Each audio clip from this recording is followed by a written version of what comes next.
تحزن ان اللہ معنا فانزل اللہ سکینته علیہ وأیدہ بجنود لم تروها وجعل کلمۃ الذین کفروا السفلی وکلمۃ اللہ ہی العلیٰ واللہ عزیز حکیم صدق اللہ العظیم۔ آج ہم صرف ایک آیت نمبر 39 انشاءاللہ ہم سماعت کریں گے۔ سورہ توبہ ہے، پارہ 10 ہے۔ الا تنصروہ فقد نصرہ اللہ، اگر تم مدد نہ کرو گے رسول کریم صلی اللہ علیہ وسلم کی تو کیا ہوا؟ فقد نصرہ اللہ، ان کی مدد فرمائی ہے خود اللہ تعالی نے۔ اذ اخرجہ الذین کفروا، جب نکالا تھا ان کو کفار نے۔ ثانی اثنین اذ ہما فی الغار، آپ دوسرے تھے دو سے جب وہ دونوں غار میں تھے۔ اذ یقول لصاحبہ، جب وہ فرما رہے تھے اپنے رفیق کو، لا تحزن ان اللہ معنا، کہ مت غمگین ہوں، یقیناً اللہ تعالی ہمارے ساتھ ہے۔ فانزل اللہ سکینتہ، بس اللہ تعالیٰ نے پھر نازل کی اللہ تعالیٰ نے سکینہ، اپنی تسکین ان پر، وأیدہ بجنود لم تروہا، اور مدد فرمائی ان کی ایسے لشکروں سے جنہیں تم نے نہ دیکھا۔ وجعل کلمۃ الذین کفروا السفلی، اور کر دیا کافروں کی بات کو سرنگوں۔ وکلمۃ اللہ ہی العلیٰ، اور اللہ کی بات ہی ہمیشہ سربلند ہے۔ واللہ عزیز حکیم، اللہ تعالیٰ غالب ہے اور حکمت والا ہے۔ اصل میں اس آیت کی تفسیر میں بہت کچھ لکھا گیا ہے، اس لیے آج ہم صرف ایک آیت اور اس کی جو تفسیر لکھی گئی ہے وہ آپ کی خدمت میں عرض کرنے کی کوشش کروں گا۔ فرمایا اگر تم مدد نہ کرو گے رسول کی تو کون مدد کرے گا؟ اللہ تعالیٰ۔ اس آیت میں ہجرت کا واقعہ ذکر کر کے بتایا گیا کہ اگر تم اس کے ہمراہ جہاد پر نہ گئے تو جس پروردگار نے اس نازک وقت میں اپنے حبیب کی اعانت فرمائی تھی وہ اب بھی اس کا ناصر اور معین ہے۔ ہجرت کا مختصر واقعہ یوں ہے کہ کفار نے اپنے مجلس شورا میں طے کر لیا آج رات تمام قبیلوں کا ایک ایک جواں حضور اکرم صلی اللہ علیہ وسلم کے گھر کا محاصرہ کرے، اور جب آپ باہر نکلنے لگیں گے تو سب یک بار کی حملہ کر کے حضور کو شہید کر دیں۔ اسی رات کو اللہ تعالیٰ نے حکم دیا، اے حبیب صدیق کو ساتھ لو اور آج مکہ سے ہجرت کر کے مدینہ کو چلے جاؤ۔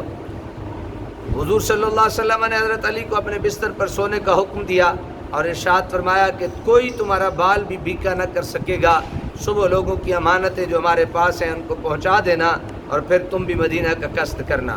حضور صلی اللہ علیہ وسلم باہر نکلے تو کفار محاصرہ کیے ہوئے تھے۔ سورہ یاسین کی ابتدائی آیتیں وَجَعَلْنَا مِن بَيْنِ أَيْدِيهِمْ سَدًّا تک پڑھ کر ان پر دم کیا، ان پر غنودگی کی کیفیت طاری ہو گئی، اور حضور بخیر و عافیت ان کے نرغہ سے نکل کر صدیق کے گھر کی طرف روانہ ہو گئے۔ ان کو ہمراہ لے کر مدینہ سے نکلے اور کوہ سور کے ایک غار میں آ کر قیام فرمایا۔ اس کا منہ بہت تنگ تھا، صرف لیٹ کر ہی انسان اندر داخل ہو سکتا تھا۔ حضرت صدیق پہلے خود اندر گئے، غار کو تمام خس و خاشاک سے صاف کیا، جتنے سوراخ تھے ان کو بند کیا، ایک سوراخ باقی رہ گیا، اس میں اپنے پاؤں کی ایڑی رکھ دی اور عرض کی کہ حضور اندر قدم رنجا فرمائیں۔ حضور تشریف لائے، صدیق کے زانو پر سر مبارک رکھا اور استراحت فرما ہو گئے۔ صدیق کے بخت کی یاوری کا کیا کہنا، بےتاب نگاہیں اور بے قرار دل اپنے محبوب کے روح زیبا کے مشاہدہ میں مستغرق ہے۔ نہ دل سیر ہوتا ہے نہ آنکھیں، وہ حسن سرمدی، وہ جمال حقیقی جس کی دل آویزیوں نے چشم فطرت کو تصویر حیرت بنا دیا تھا، آج صدیق کے آغوش میں جلوہ فرما تھے۔ اے بخت صدیق کے رفعتو، تم پر یہ خاک پریشاں قربان اور یہ قلب حزین نثار۔ اسی اثناء میں حضرت صدیق اکبر کی ایڑی میں سانپ نے ڈس لیا، زہر سارے جسم میں سرایت کر گیا، لیکن کیا مجال کہ پاؤں میں جنبش تک ہوئی ہو۔ حضور بیدار ہوئے، اپنے یار کی آنکھوں میں آنسو دیکھ کر وجہ دریافت فرمائی، پھر جہاں سانپ نے ڈسا تھا وہاں اپنا لعاب دہن لگا دیا، جس سے درد اور تکلیف کافور ہو گئی۔ سبحان اللہ کہہ دیں، کوئی بات نہیں، خیر ہے، آپ کو کوئی کچھ نہیں کہے گا، ایک دفعہ پھر سبحان اللہ کہیں جی۔ اہل مکہ تلاش میں ادھر ادھر مارے پھر رہے تھے۔ ایک ماہر کھوجی کے ہمراہ پاؤں کے نشان دیکھتے دیکھتے اس غار کے دانے تک پہنچ گئے۔ جب قدموں کی آہٹ سنائی دی تو حضرت ابوبکر نے جھک کر دیکھا تو معلوم ہوا کفار کی ایک جماعت غار کے منہ پر کھڑی ہے، اپنے محبوب کو یوں خطرہ میں گرا دیکھ کر بے چین ہو گئے، عرض کی یا رسول اللہ اگر انہوں نے جھک کر دیکھا تو ہمیں پا لیں گے۔ حضور رحمت عالمیہ صلی اللہ علیہ وسلم نے فرمایا یا ابا بکر ما ظنک باثنین اللہ ثالثہما، اے ابو بکر ان دو کی نسبت تمہارا کیا خیال ہے جن کا تیسرا اللہ تعالیٰ ہو؟ یعنی دو وہ کیسے ہیں جن کا تیسرا کون ہو؟ اللہ تعالیٰ ہو۔ نبی کی قوت یقین ملاحظہ ہو، یہ ہے توکل علی اللہ کا وہ مقام جو شان رسالت کے شایان ہے۔ اس وقت اللہ تعالیٰ نے اطمینان و تسکین کی ایک مخصوص کیفیت اپنے محبوب مکرم پر نازل فرمائی، اور حضور کے صدقے حضرت ابو بکر پر بھی اس کا ورود ہوا، جس سے ان کی ہر طرح کی پریشانی دور ہو گئی۔ حضور 3 دن تک وہاں قیام فرما رہے۔ حضرت اسماء ابو بکر صدیق رضی اللہ تعالیٰ عنہ کی بڑی صاحبزادی آ کر کھانا پہنچا جاتی، آپ کے صاحبزادے ہر روز کی نئی خبریں دے جاتے، اور آپ کا چرواہا عامر بن فہیرہ رات کو ریوڑ لے آتا اور تازہ دودھ پیش کرتا۔ حضرت صدیق کے کنبہ کا ہر فرد بلکہ غلام تک اتنے مخلص اور قابل اعتماد تھے کہ کسی نے راز کو افشا نہ کیا، اور گرا قدر انعام کا لالچ ان کے غلام کے دل کو بھی نہ للچا سکا۔ کفار مکہ نے حضور صلی اللہ علیہ وسلم کو شہید کرنے کی جو سازش کی تھی اس طرح ناکام ہوئی، اور اللہ تعالیٰ کی بات جو ہمیشہ بلند رہتی ہے اس موقع پر بھی بلند ہو گئی۔ سطور بالا کے مطالعہ کے بعد اس آیت کی تشریح کے لیے مزید وضاحت کی ضرورت نہیں۔ ایک طالب حق کے لیے اس آیت کا ہر کلمہ حضور صلی اللہ علیہ وسلم کی عظمت اور رفعت کا آئینہ دار ہے، اور حضور کے یار غار کے لازوال صدق اور بے مثال وفا کا شاہد عادل ہے۔ لیکن سطح ناس و تعصب اور ہٹ دھرمی کا کہ یہ دل سے خلوص، عقل سے فہم، زبان سے اعتراف حق اور قلم سے اظہار صداقت کی جرت سلب کر لیتی ہے، اور انسان علم و دانش کی بلند بانگ دعووں کے باوجود ایسی بہکی باتیں کرنے لگتا ہے کہ سننے والے مارے شرم کے پانی پانی ہو جاتے ہیں۔ اس آیت کی تفسیر بلکہ تعریف کرتے ہوئے بعض شیعہ علماء نے جو لکھا ہے وہ اس کی ایک دردناک مثال ہے۔ مناسب تو یہ تھا کہ ضیاء القرآن کے صفحات ایسے بے معنی مباحث سے پاک رہتے، لیکن محبت اہل بیت کی آڑ میں کثر اسلام کو منہدم کرنے کی جو ناپاک کوششیں ہو رہی ہیں ان کا تقاضا ہے کہ ان باتوں کو بھی زیر بحث لایا جائے تاکہ سادہ لو عوام کسی غلط فہمی کا شکار ہو کر متاع ایمان کو گم نہ کر بیٹھیں۔ واللہ ولی التوفیق۔ بعض شیعہ مصنفین نے حضرت صدیق اکبر کی شخصیت کو داغدار کرنے کے لیے جنون میں آیت طیبہ پر اس طرح تباہ آزمائی کی ہے کہ دل لرز اٹھتا ہے۔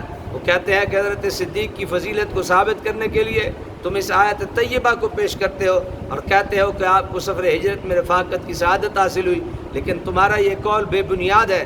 اگر اللہ تعالیٰ کے حکم سے ابوبکر نے رفاقت کی ہوتی تو اسے وجہ شرف کہا جا سکتا ہے، لیکن یہ تو از خود ساتھ ہو لیے تھے، اور حضور نے اس لیے ان کو ساتھ چلنے سے نہیں روکا کہ مبادا وہ کفار کو مطلع کریں اور اس طرح گرفتار کرا دیں۔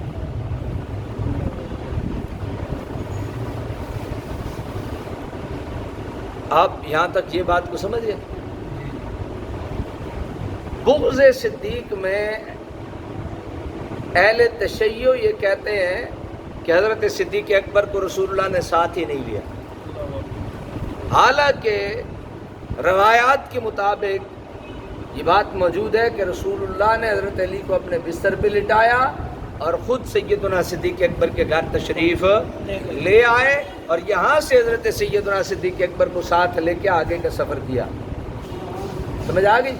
اور آپ کو ایک بڑی مزے کی بات عرض کر دوں، حضرت صدیق اکبر پہ یہ جو تہمت اور بہتان باندھا جا رہا ہے اہل تشیع کی طرف سے، یہ ان کی من گھڑت کہانی ہے، اس کا حقیقت سے کوئی تعلق نہیں ہے۔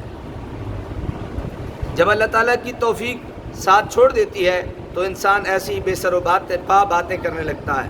مکہ مکرمہ سے ہجرت کا پروگرام بڑی رازداری سے طے پایا۔ جب کفار قبائل کے نوجوان حضور کے کاشانہ اقدس کا محاصرہ کیے ہوئے تھے تو حضور صلی اللہ علیہ وسلم کی حفاظت میں ان کی آنکھوں میں خاک ڈالتے ہوئے تشریف لے گئے۔ اب دریافت طلب امر یہ ہے کہ اس راز سے حضرت ابوبکر کو کس نے آگاہ کیا؟ یا حضور صلی اللہ علیہ وسلم نے آگاہ کیا ہوگا یا حضرت علی المرتضیٰ نے؟ اگر حضور نے آگاہ کیا تو اس کا مطلب صاف یہ ہے کہ حضور کو صدیق اکبر پر کامل اعتماد تھا، ورنہ اپنے دشمن کو ایسے رازوں سے آگاہ کرنا قطعاً کریم دانش مندی نہیں۔ اور اگر حضرت علی نے آگاہ کیا تو ماننا پڑے گا کہ آپ کو بھی صدیق اکبر کے صدق و وفا پر پورا بھروسہ تھا۔ یعنی جس نے بھی آگاہ کیا کسی کو کوئی راز دیتا ہے تو کیوں دیتا ہے؟ اس لیے کہ یہ میرا راز جو ہے وہ راز رکھے گا، یہ فاش نہیں کرے گا۔ تو بہرحال اگر وہ فاش کر دے تو اس کی اپنی مرضی۔ ویسے بندہ کسی کو راز دیتا ہے تو وہ اس بات پہ اس کو راز دیتا ہے کہ وہ اس کا مکمل رازدان رہے گا۔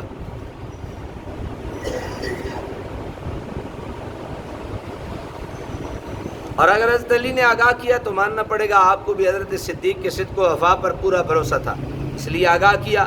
اور اگر ان کو منافق سمجھتے ہو والعیاذ باللہ آگاہ کیا تو پھر حضرت علی کی وفاداری بھی مشکوک ہو جاتی ہے۔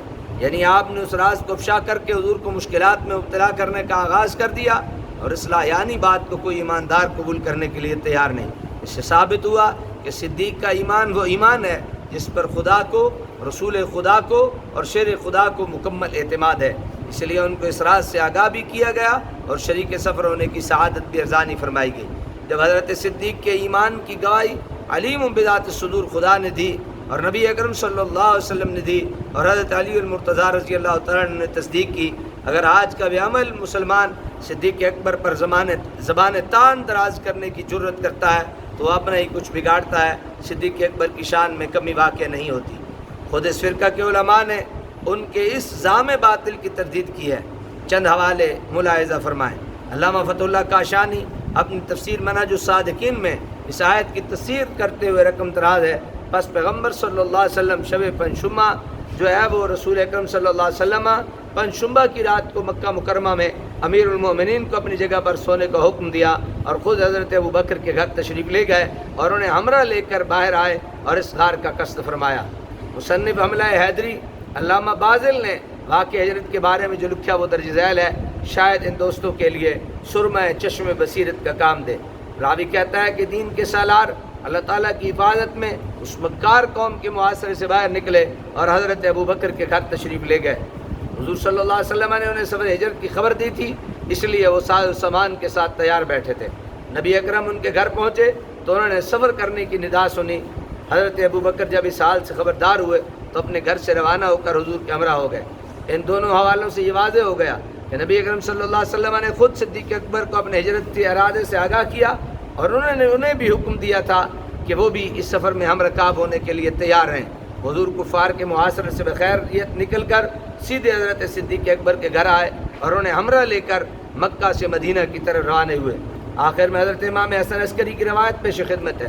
امید ہے آپ کے اس ارشاد سے اس تعویل باطل کا طلسم ٹوٹ کر رہ جائے گا۔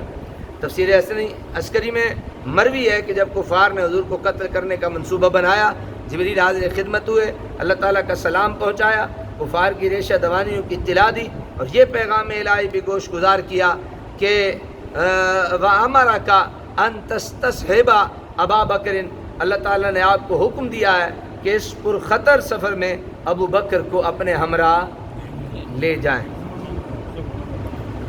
آج کے لیے اتنا کافی ہے، کل پھر اس سے آگے ایک اور بحث ہے، وہ آپ کی خدمت میں عرض کرنے کی کوشش کروں گا۔